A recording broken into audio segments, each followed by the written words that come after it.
First question, if asked to vote with the party on an issue to which your constituency has an opposing view, how would you deal with this? And there's a second part to this. What if the party view is conflicting with your own personal views? 2 minutes. 2 minutes. Okay, well, I'm going to be elected as a member of Provencher, as the member for Provencher.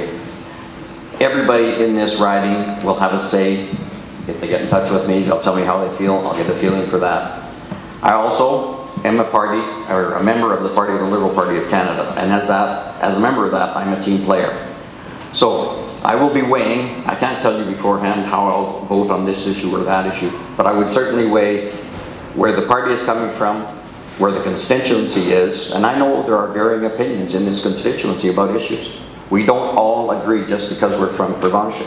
So I would have to weigh everything, take the balance, do the soul searching that I've done before, and hopefully come up with the best thing for Canada and Canadians.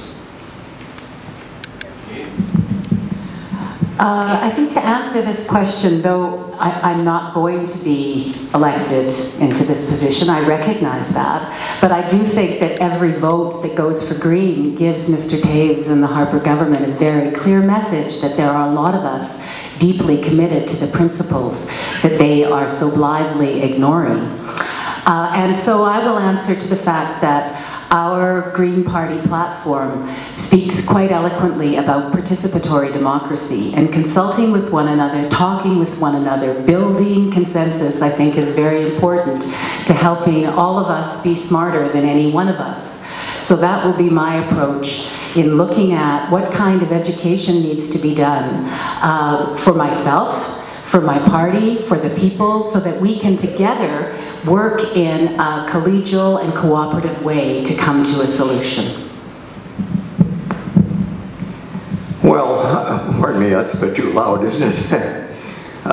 When I was Attorney General and Len Eastman was Minister of Labour and Minister of Natural Resources in provincial government, I maintained constituency office hours, and I was there. Not some staff person, I was there. And I advertised my constituency office hours. And I had people come from all over the city to present problems to me, for me to try and find help for them. And often I was able to help them. Not always, but often. I believe in listening to the people.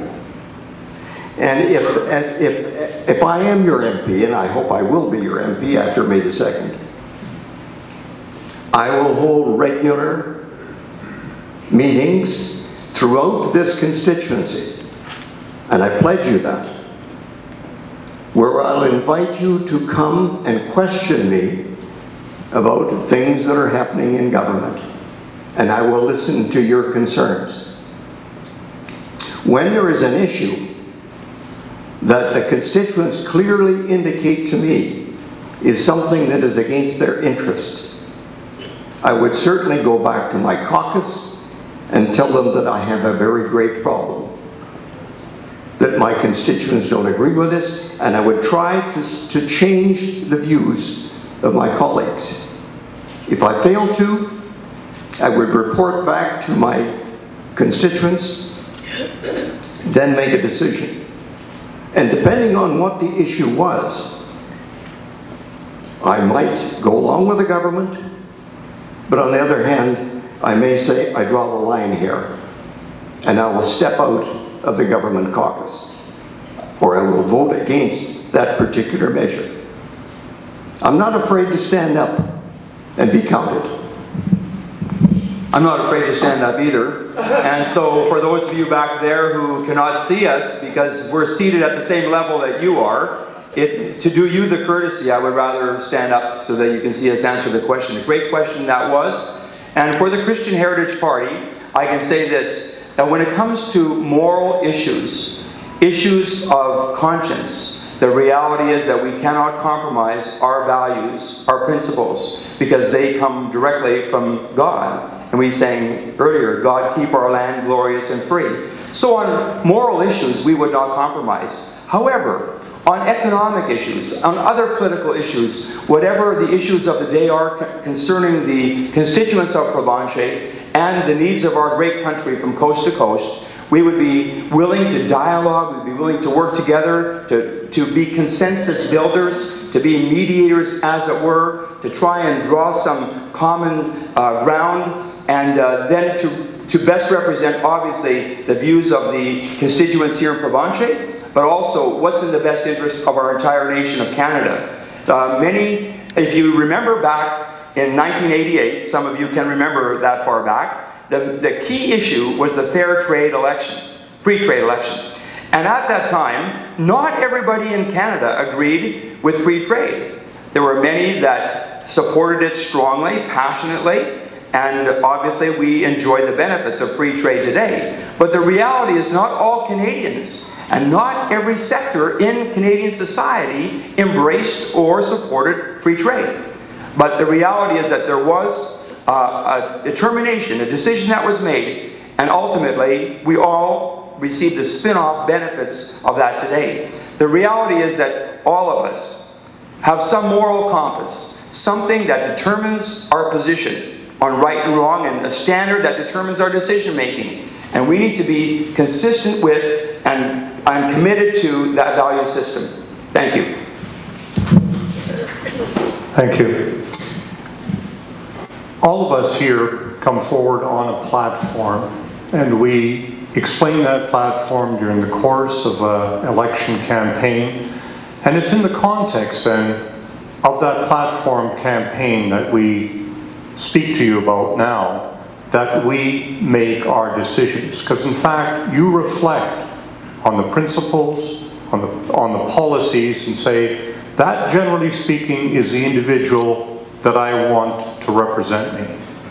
And so we've spoken very clearly as a party, the Conservative Party, where we stand on issues, policy, economic matters, programs, and the like. And it's in that context then, when you elect me, if you choose to do so on May 2nd, that I will make my decisions. However, there is an exception to that. Our party is very clear that in respect of private members' bills brought forward by private members as opposed to the government, we are free to vote our conscience. On matters of conscience, we are free to vote in a manner which may not accord with the party's policies. And so that is a very important component of the Conservative Party, and I think you see that in action in almost every single vote. So I can honestly look at my constituents and say, I will represent your interests in accordance with the platform that we put out here, and also I will be mindful of the issues of conscience and some of the moral issues that you as constituents have conveyed to me. In terms of keeping in touch with constituents, I think it's a reflection on my efforts that my plurality has generally stayed strong in this riding. I have an interesting comment that is made to me quite frequently in this riding. People will come up to me and say, I'm a Liberal, but I vote for you. In this last election, I'm hearing not only that, but I hear I'm a New Democrat, but I vote for you. I think that's an indication that I've been mindful of people's concerns, of what they want their government to represent, and I will continue to do exactly that.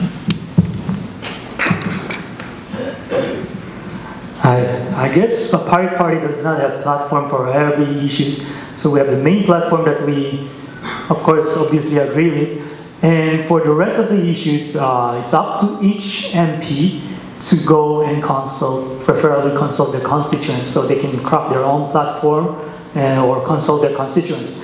And so also, if elected, and we'll have in place ways for people to communicate the constant line of communication to make sure that the MP remains accountable and does not just go away somewhere and make his own decision. So there will be like an open forum on the internet where people can interact anytime with the MP, discuss on issues, debates, give ideas, and also click on quick thumbs up, thumbs down to give a quick poll of what people think on each specific issues. And also, what if, like, we have a leader, but the leader won't dictate policies for us. It's up to us and to consult the experts or the constituents. And what if my personal view conflict with my constituents? I guess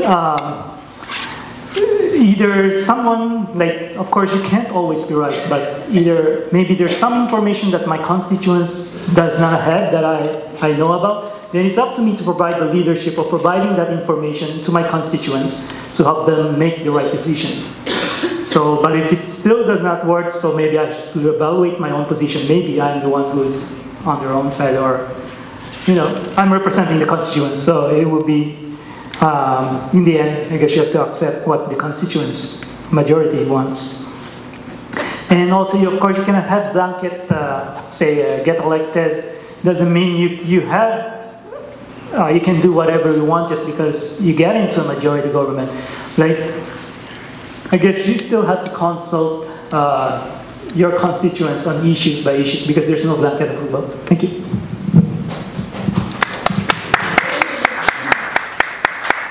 Okay, the next question. Oh, I'm sorry. No, well, that wasn't directed towards you, but. Or did you want one anyways? I'd love to talk some more. Yeah, all right. Well, you'll get your chance. Okay, the next question. We're going to start with Al on this one. How will your party balance economic stimulus programs with fiscal responsibility?